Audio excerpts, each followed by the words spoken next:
Alright guys, so we just got the Ghost Style Daytona. We're about to go back to the office and get this opened up.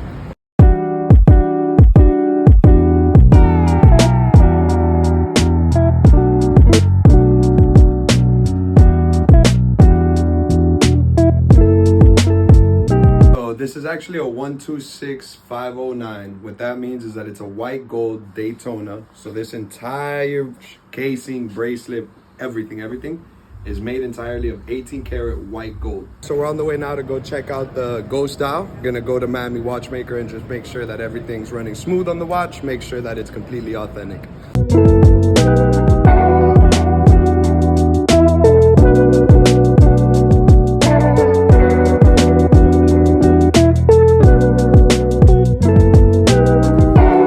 Alright guys, so we just left Miami Watchmaker. Everything checked out with the watch. It's running beautifully. Please, don't hesitate. Hit me up if you need anything.